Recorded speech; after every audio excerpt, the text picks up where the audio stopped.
Student, आइए हम लोग आज से क्या करेंगे, नंबर सिस्टम स्टार्ट करते हैं। आज से हम लोग स्टार्ट करने जा रहे हैं नंबर सिस्टम। इसमें हम लोग देखेंगे कि नंबर सिस्टम को दो भागों में बांटते हैं। पहला की यदि हम लोग बात करेंगे तो रियल नंबर, दूसरा को कहेंगे इमेजिनरी नंबर। देखिए, यदि हम लोग बात करेंगे रियल नंबर जो वास्तविक संख्या होती है, जिसे हम लोग क्या कर सकते हैं कि डिनोटेड ऑन नंबर लाइन, जिसे हम लोग संख्या रेखा पर उसे क्या कर सकते हैं, लिख सकते हैं या रख सकते हैं, उसे हम लोग क्या कहेंगे, रियल नंबर। अब यहाँ पर देखेंगे इमेजिनरी नंबर, काल्पनिक संख्या, जिसे हम लोग संख्या नंबर लाइन पर डिनोट नहीं कर सकते हैं, अर्थात denoted is not number line, जिसे हम लोग संख्या रेखा पर जिसे हम नहीं लिख सकते हैं, उसे बोलेंगे काल्पनिक संख्या। अब यहाँ पर रियल नंबर जो होता है, वास्तविक संख्या जो होती हैं, उसे हम लोग क्या कर सकते हैं कि नंबर लाइन पर डिनोट कर सकते हैं। तो देखिए, इस पर 0 + 1 + 2 + 3 plus dot dot dot infinitive. अब इधर बात करेंगे तो -1 -2 -3 -4 डॉट डॉट डॉट इन्फिनिटिव। तब यहाँ पर देखेंगे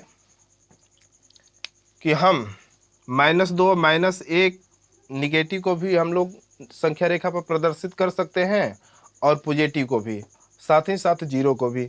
लेकिन आप लोगों से क्वेश्चन देखिए पूछा जाएगा कि एग्जाम्पल में, इसे बहुत सारा एग्जाम्पल इसमें होंगे कि -4 क्या है, वास्तविक संख्या है या नहीं है। तो आप लोग बोलेंगे है, क्योंकि देखिए -4 को डिनोट कर रहे हैं, -1 कर सकते हैं, 0 को कर सकते हैं, 1 कर सकते हैं, 3, ये सब जितना है सबको हम लोग क्या कर सकें, डिनोट कर सकते हैं। लेकिन साथ ही यदि हम लोग बात करेंगे फ्रैक्शन को भी डिनोट कर सकते हैं, जैसे 2/7 को भी, साथ ही साथ 22/7, साथ ही साथ हम लोग 1.5 ETC। ये सारे के सारे हम जितने यहाँ पर अंक लिखे हैं, साथ ही साथ फ्रैक्शन को भी हम लोग क्या कर सकते हैं कि हम लोग नंबर लाइन पर डिनोट कर सकते हैं। लेकिन हम लोग बात करेंगे इमेजिनरी नंबर, काल्पनिक संख्या की, तो इस पर हम लोग डिनोट या रख नहीं सकते हैं या लिख नहीं सकते हैं। जैसे हम लोग देखेंगे इधर इसका सिंबल की यदि हम लोग बात करेंगे तो यहाँ पर अंडर रूट माइनस निगेटिव होता है, ये निगेटिव होता है। अब यहाँ पर बहुत सारा एग्जाम्पल होता है, जैसे कि हम बोलेंगे कि √-5 ये क्या है, तो आप लोग बोलेंगे काल्पनिक संख्या है। √-6 क्या है, काल्पनिक संख्या है। √-9 ये सब क्या है, सारे के सारे जितना दिखाई दे रहे हैं सबके सब इमेजिनरी नंबर अर्थात काल्पनिक संख्या है, काल्पनिक संख्या है। आप लोग इतना समझ गए होंगे। अच्छी तरह से इसे क्या करेंगे, नोट पैड लेकर के आप लोग साथ ही साथ समझेंगे और लिखते चलेंगे इसको अच्छी तरह से। और जिसको यदि समझ में ना आए, वो कमेंट के माध्यम से वो क्या करेगा, इसके जवाब या रिप्लाई देगा, कि ताकि हम भी समझ पाए। और साथ ही साथ ऐसे क्या होता है कि दोनों लोग का यदि सेवा रहता है तो इस पर और हम लोग का एनर्जी उत्पन्न होता है, और साथ ही साथ मोटिवेशनल करते रहिए। चलिए हम लोग नेक्स्ट टाइप इसमें देखेंगे कि रियल नंबर को विस्तृत रूप में हम लोग क्या करेंगे, देखने जा रहे हैं। हम लोग यहाँ देखेंगे कि रियल नंबर, वास्तविक संख्या। अब वास्तविक जो संख्या होती हैं, इसके बारे में अच्छी तरह से कैसे हम लोग समझेंगे, चलिए हम लोग देखते हैं। अब यह रियल नंबर जो वास्तविक संख्या है, इसे हम लोग दो भागों में बांटकर क्या करेंगे, स्टडी या अध्ययन करेंगे। सर्वप्रथम यहाँ पर देखेंगे कि वास्तविक संख्या को पहला भाग जो होता है उसे हम लोग बोलते हैं रेशनल नंबर।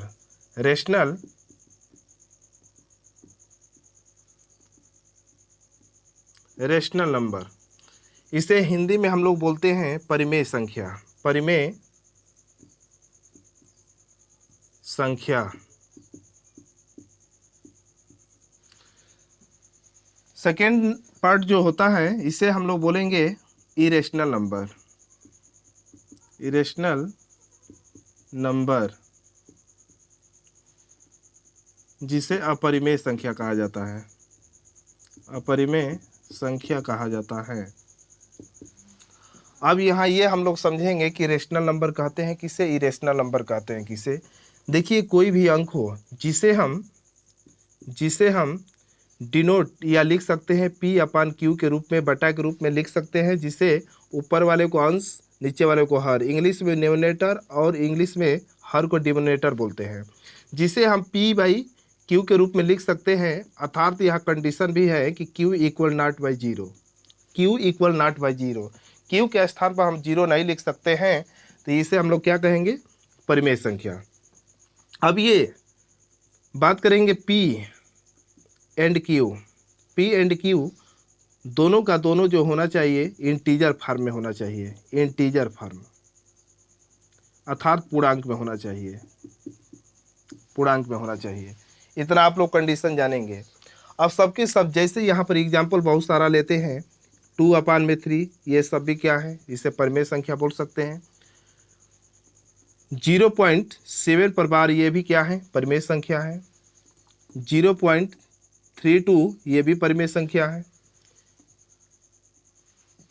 और सारी की सारी गिनती की संख्या अर्थात हम कह सकते हैं कि ऑल काउंटिंग जो नंबर होती है, गिनती की संख्या जो होती हैं, 1 2 3 4 डॉट डॉट डॉट इन्फिनिटिव, ये सबके सब क्या है, सबके सब परिमेय संख्या है। क्योंकि हम लोग क्या करेंगे, बटा में 1 कर देंगे तो ये देखिए पी बाई क्यू के रूप में हो जाती है।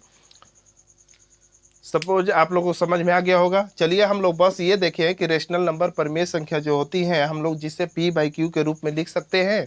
Q equal not by zero, Q के स्थान पर जीरो नहीं होना चाहिए। पी क्यू दोनों का दोनों क्या होना चाहिए, इंटीजर फॉर्म या पूर्णांक में होना चाहिए। जैसे कि इतना सारे के सारे देखिए, सभी गिनती की संख्या जो होती हैं, जैसे कि 1 2 3 जितने होते हैं ऑल काउंटिंग नंबर, सबके सब क्या है, परिमेय संख्या है। अब यहाँ पर सपोज आप लोग को मालूम चल गया होगा कि जिसे हम लोग परिमेय संख्या जिसे पी बाई क्यू के रूप में लिख सकते हैं, तो यहाँ भी मालूम चलेगा कि जिसे हम लोग नहीं लिख सकते हैं, जिसे पी बाई क्यू के रूप में नहीं लिख सकते हैं। चलिए हम लोग यहाँ पर देखेंगे। अब यहाँ पर हम लोग बात करेंगे पी बाई क्यू के रूप में नहीं लिख सकते हैं। कौन कौन से नहीं लिख सकते हैं, तो देखिए हम लोग के पास जितने रूट वाली जितनी संख्या होती हैं, और सिंबल रूट वाली और सिंबल, जिसको हम लोग क्या बोलते हैं, प्रतीक वाली संख्या जितनी होती है, सबके सब क्या होती हैं, अपरिमेय होती हैं। चलिए हम लोग देखते हैं एग्जाम्पल के सहारे। अब यहाँ पर देखेंगे, देखिए आप लोग पाई का मान, पाई का जो मान होता है वो 22/7 है। साथ ही साथ देखेंगे ये उसका वैल्यू जो होता है, मान जो होता है, ये हो गया रेशनल, क्योंकि अपने आप में पी बाई क्यू है, पी बाई क्यू के रूप में आ गया, तो ये बन गया रेशनल। लेकिन पाई जो है, पाई पूछा जाएगा तो आप लोग बोलेंगे अपरिमेय, क्योंकि सिंबल हो गया। अब यहाँ पर हम लोग बात करेंगे, पाई तो हो गया, रूट थ्री ये अपरिमेय संख्या है। अब यहाँ पर देखिए कितने लोग का जवाब ये आता है कि रूट नाइन। देखिए रूट 9 अपरिमेय संख्या नहीं है, क्योंकि रूट 9 का वर्ग, जैसे कि ये रूट हटाएंगे तो ये देखिए ये अपने आप में ये 1 होता है। आइए जैसे रूट हटेगा तो ये उसके नीचे में 2 आ जाएगा, 2 यहाँ से उठ करके चला जाता है यहाँ पर। अब 3 को खंड करेंगे तो 3 को जैसे खंड करेंगे तो 3 का पावर 2 लिखेंगे, 1/2, तो 2 से 2 ये क्या हो जाता है, कट जाने के बाद ओनली 3। तो इसका वैल्यू जो होता है रूट 9 का वो 3 होता है, जिस कारण से ये अपरिमेय ना होकर के क्या बन जाता है, परिमेय। तो जिस कारण रूट 9 को हम ये नहीं कह सकते हैं कि ये अपरिमेय संख्या है। फिर यहाँ पर बात करेंगे फोर्स का वैल्यू, ग्रेविटेशनल फोर्स, गुरुत्वीय त्वरण, ग्रेविटी, ये सारे के सारे जितने हैं, सभी के सभी ये सब क्या हैं, तो आप लोग कहेंगे अपरिमेय संख्या, जिसे हम लोग पी बाई क्यू के रूप में नहीं लिख सकते हैं। सपोज डेट आप लोग को समझ में आ गया होगा। चलिए अब हम लोग समझते हैं या इसके आगे। अब यहाँ हम लोग समझेंगे कि डेसिमल नंबर क्या होता है। तो डेसिमल नंबर जो होता है उसे हम लोग हिंदी में दशमलव संख्या कहते हैं। इसे हम लोग क्या करेंगे, 3 पार्ट में डिवाइड कर अध्ययन करेंगे इसे। तब यहाँ देखेंगे फर्स्ट पार्ट जो होता है, इसे हम लोग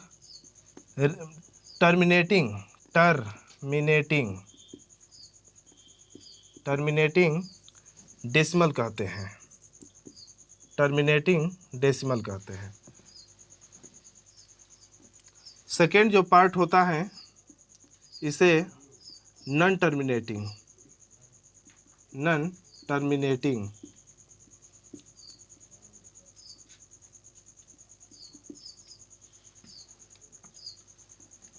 नॉन टर्मिनेटिंग डेसिमल कहते हैं।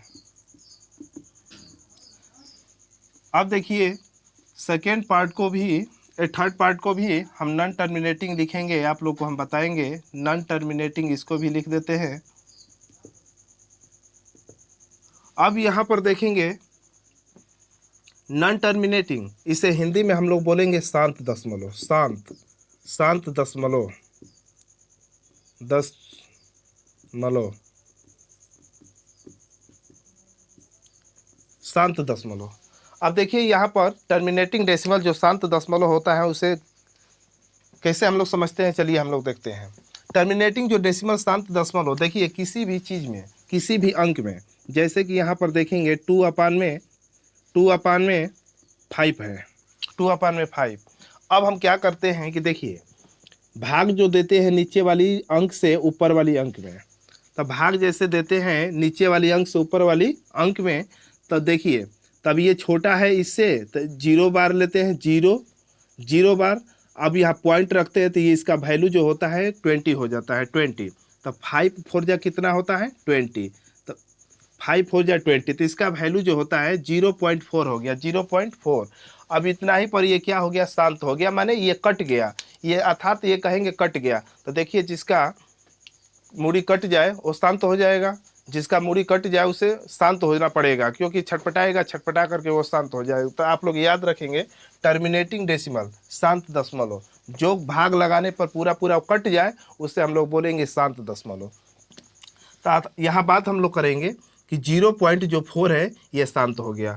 फिर यहाँ पर बात करेंगे, देखिए 1/2, 1/2, जैसे हम लोग भाग देते हैं तो 0.5 में ये क्या हो जाता है, कट जाता है। तो कट जाता है, 0.4 भी क्या हो गया, ये भी शांत हो गया, ये भी क्या हो गया, शांत हो गया। तो देखिए जो भाग लगाते हैं पूरा पूरा कट जाए, पूरा पूरा कट जाए। मान लेते हैं कि कोई भी अंक है 0.3, 3 बार में भाग लगा, पुनः 2 बार में, पुनः 5 बार में, 6 बार में, जाकर पूरा पूरा 6 यहाँ तक जाकर के वो पूरा पूरा क्या हो गया, कट गया। तो कट गया तो ये भी एक प्रकार का क्या हो गया, टर्मिनेटिंग डेसिमल हो गया, शांत दशमलव हो गया। अब आप लोग को इतना समझ में आ गया होगा। चलिए अब आगे हम लोग समझते हैं कि नॉन टर्मिनेटिंग, इसे हम लोग बोलेंगे अशांत दशमलव, अशांत, अशांत, शांत दशमलव।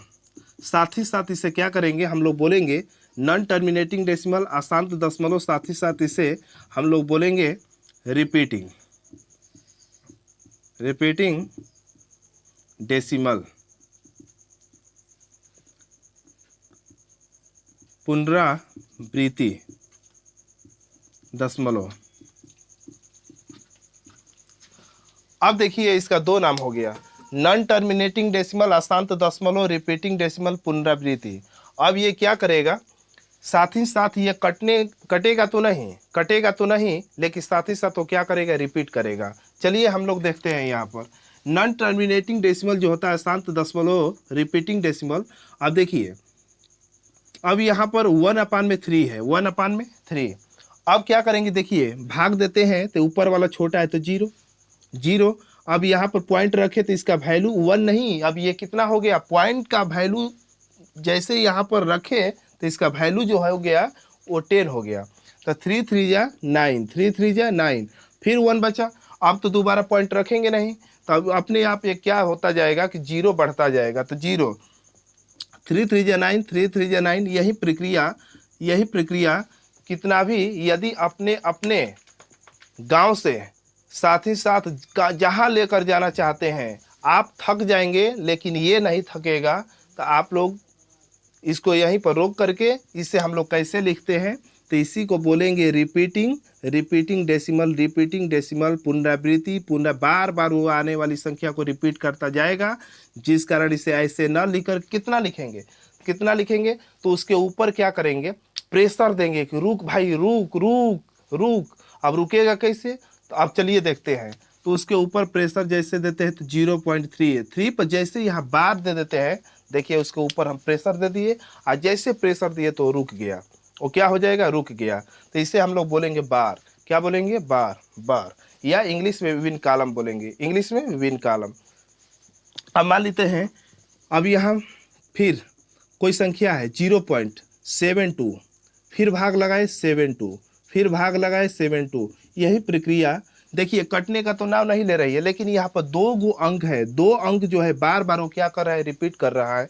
कट तो नहीं रहा है, लेकिन बार बार वो क्या कर रहा है, रिपीट कर रहा है, जिस कारण इसे हम लोग क्या कहेंगे, जिस कारण इसे हम लोग कहेंगे कि नॉन डेसिमल, माने कटने का नाम नहीं ले रहा है, रिपीटिंग डेसिमल, साथ ही साथ रिपीट कर रहा है, तो इसे हम लोग लिखेंगे 0.72। अब इस पर लाद दीजिए, प्रेशर दीजिए कि रुक रुक रुक, और जैसे प्रेशर देंगे तो देखिए बार दोनों पर लग गया, क्योंकि दोनों पर लगेगा इसलिए कि दो दो संख्या रिपीट कर रही थी। अब ये क्या हो जाएगा, 0.72 पर बार हो गया। सपोर्ट आप लोग को समझ में आया होगा दोस्त। चलिए हम लोग थर्ड पॉइंट देखते हैं कि non terminating, non terminating, non terminating, non non repeating decimal. अब ये देखिए, इसे हम लोग इसे अशांत तो बोलबे करेंगे, साथ ही साथ इसे हम लोग कहेंगे अपुनरावृत्ति, अपुनरावृत्ति, नॉन रिपीटिंग डेसिमल, अपुनरावृत्ति। देखिए अब ये किसी का फॉलो नहीं करेगा। देखिए नॉन डेसिमल, अब मान लेते हैं किसी संख्या से भाग दिए, 0.1 आया, 0.1, 0.1, अब तुरंत भाग दिए तो 0 आ गया, भाग दिए तो 3 बार में गया, फिर भाग दिए 8 बार में आया, फिर भाग दिए 1 आया, फिर भाग दिए 0 आया, फिर भाग दिए 9 आ गया। अब देखिए, अब यहाँ पर एक विशेष प्रकार की आकृति आप लोग को दिखाई दे रही है कि भाग तो लगा 0.1, भाग लगा 1 बार में, फिर 0 बार में, फिर 3 बार में, फिर 8 बार में, फिर 1, 0, 9, और फिर क्या आएगा मालूम नहीं है। तो यहाँ पर देखने को मिला कि कटने का तो नाम अशांत नहीं है, क्योंकि देखिए छटपटा रहा है, ये शांत नहीं है, अशांत है। लेकिन साथ ही साथ नॉन रिपीटिंग, ये कोई रिपीट भी नहीं कर रहा है, एक निश्चित संख्या रिपीट नहीं कर रही है, जिससे हम लोग क्या कहेंगे, नॉन टर्मिनेटिंग, नॉन रिपीटिंग, अशांत, अपुनरावृत्ति। अब चलिए, तो इसे हम लोग P/Q के रूप में नहीं लिख सकते हैं। देखिए इसे हम लोग क्या करेंगे, P/Q के रूप में लिख सकते हैं, P/Q के रूप में लिख सकते हैं। इसे भी हम लोग P/Q के रूप में लिख सकते हैं। तो हम यहाँ कह सकते हैं कि ये दोनों के दोनों जो संख्या है ये रेशनल नंबर है, ये रेशनल नंबर है, रेशनल नंबर है। हम लोग परमेय संख्या में इसे P/Q के रूप में लिख सकते हैं, P/Q के रूप में लिख सकते हैं। आप लोग समझ गए होंगे। चलिए अभी तुरंत हम देखते हैं कि इसे P/Q के रूप में कैसे लिखते हैं। चलिए हम लोग इसे हम लोग P/Q के रूप में कैसे लिखेंगे, चलिए इसको हम लोग समझते हैं। देखिए P/, मान लेते हैं कि फर्स्ट यहाँ नंबर है कि 0.315, 0.315, इसे हम लोग P/Q के रूप में लिखना है, अर्थात हम कह सकते हैं कि परमेय के रूप में लिखना है। तो हम क्या करेंगे, देखिए ये डेसिमल है, तो डेसिमल को हम लोग मान दे, देखिए पूरा अंक यहाँ दिखाई क्या दे रहा है, तो यहाँ के देखिए नज़र की आंखों से देखिए, नज़र की आंखों, मन की आंखों से नहीं, नज़र की आंखों से देखिए कि आप लोग को क्या दिखाई दे रहा है। तो आप लोग कहेंगे सर यहाँ पर 0.315 दिखाई दे रहा है, लेकिन अब मन की आंखों से देखिए अंक में कौन सा दिखाई दे रहा है, तो आप लोग कहेंगे 315। तो आप लोग इसे लिखिए 315, जो दिखाई दे रहा है अंक में उसी को लिखिए। अब देखिए ऐसे एक ग्राफ पर ये, अब ये पॉइंट जो है, पॉइंट का जो सिंबल होता है, यहाँ पर पॉइंट के स्थान पर आप लोग नीचे में हर के स्थान पर 1 बनाइए। पॉइंट जो है, पॉइंट डेसिमल, उसका वैल्यू 1 मान लीजिए। अब देखिए गिनिए कि कितने अंक हैं, 1 2 3, तो 3 को 0 रखेंगे, 3 को 0। अभी देखिए P/Q के रूप में हम लोग लिख दिए। अब देखेंगे इसको 3.219, 3.219, 3.219, देखिए 3, ये जो है ये इंटीजर वैल्यू है, ये क्या है, इंटीजर वैल्यू है, और ये जो है ये डेसिमल वैल्यू है, डेसिमल। तो हम लोग क्या कर रहे हैं, डेसिमल को लिखना है। तो देखिए इंटीजर इंटीजर जैसे है उसी तरह रहने देंगे। अब चलिए देखते हैं, अब यहाँ 3 है तो 3, अब ये ग्राफ पढ़ेंगे, ऊपर दिखाई दे रही है 219, और नीचे में पॉइंट का मतलब 1 होता है, 1 2 3, तो 1 2 3, ये हमारा क्या हो जाएगा, आंसर हो जाएगा। चलिए अब इसको देखेंगे तब ये 3156 अपान में, देखिए पॉइंट का मतलब होता है 1, 1 2 3 4, तो 4 गो जीरो, 4 गो जीरो। अब यहाँ पर देखेंगे, देखिए 0.4 पर बार है, 0.4 पर बार है। अब 0.4 पर बार है तो यहाँ पर हम लोग क्या करेंगे, 0.4 पर बार है तो इसे हम लोग पी बाई क्यू के रूप में कैसे लिखेंगे, चलिए देखते हैं। इसका बेसिक रूल पहले समझ लेते हैं। बेसिक रूल ये कहता है कि यदि 1 पर बार हो तो बोथ साइड में क्या करते हैं, दोनों साइड में हम लोग 10 से गुणा करते हैं। यदि 2 अंकों पर बार हो तो 10 से गुणा 100 से करते हैं, 3 पर बार हो तो 1000 से करते हैं। चलिए यहाँ पर 1 पर बार है तो हम दोनों ओर पहले तो इसे मानेंगे x बराबर 0.4 पर बार।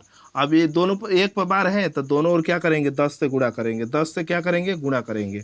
जैसे गुणा करेंगे तो ये 10x हो जाएगा और ये कितना हो जाएगा, देखिए ये 1 0 से मल्टीप्लाई करेंगे तो डेसिमल एक स्थान फान जाएगा, तो ये हो गया 10, 4 हो जाएगा, 4 हो जाएगा। समीकरण नंबर इसे 2 मान लीजिए, समीकरण नंबर 1 मान लीजिए कि x बराबर 0.4 पर बार। अब यहाँ देखेंगे, लिखेंगे कि समीकरण 2 में से एक को घटाने पर तो 10x बराबर 4 है। तो अब देखिए 4 पर बार है तो 4 पर बार है तो ये बार बार क्या करेगा, रिपीट करता होगा, एक समय रिपीट करता होगा, तो आप लोग कहेंगे s। अब यहाँ पर देखिए एक घटा रहे थे, x बराबर 0.1 स्थान पर डेसिमल, तो आप ही एक स्थान पर लगा दीजिए, आप ही देखिए एक स्थान पर लगा दीजिए, तो 0.4 हो गया, 0.4 हो गया। अब 4 क्या कर रहा है, रिपीट कर रहा है, 4 रिपीट कर रहा है, तो आप लोग घटाएंगे तो यहाँ तक तो 0 आने वाला है। अब पॉइंट इधर समाप्त हो गया, देखिए 0.50 हो गया, मान लेते हैं 4.0, तो पॉइंट के इधर यदि 0 हो तो उसका वैल्यू खत्म समाप्त हो जाता है 3.0। तब पॉइंट के बाद 0 यदि आ जाए तो उसका वैल्यू क्या हो जाता है, समाप्त हो जाता है। तब यहाँ पर घटाएंगे, इसकी संख्या 10x है तो इसमें से x घटेगा, तब यहाँ पर हम लिखेंगे कि 9x। देखिए x प्लस प्लस प्लस, ये x कितने हैं, तो आप लोग कहेंगे 4x है, तो इसे हम 4x लिखेंगे। उसमें से एगो x घटा देंगे तब बोल देंगे हम 3x, x की संख्या 3 गो हो गई। तो उसी तरह x की संख्या यहाँ पर 10 गो है, उसमें से एगो x क्या कर लिया, हटा लिए तो बच गया 9x। अब यहाँ पर देखिए 4, यहाँ पर कितना हो गया, 4, तब इसे लिखेंगे x बराबर 4/9। यही देखिए क्वेश्चन का आंसर हो जाएगा। तो देखिए इतना करने की ज़रूरत नहीं है, इतना करने की ज़रूरत बिल्कुल नहीं है। आप लोग क्या करेंगे, डायरेक्ट 0.4 है, 0.4 है, 4 पर बार है, तो देखिए अंक कितना दिखाई दे रहा है, मन की आंखों से देखो, मन की आंखों से देखेंगे तो आप लोग 0.4 पर बार दिखाई देगा, और नज़र की आंखों से देखेंगे तो देखिए 1 पर बार मिलेगा। तो जिस पर बार मिलेगा, किस पर बार है तो आप लोग कहेंगे 4 पर, तो 4 लिख दीजिए, 1 पर बार है तो एगो नीचे 9, डायरेक्ट आंसर। Welcome student,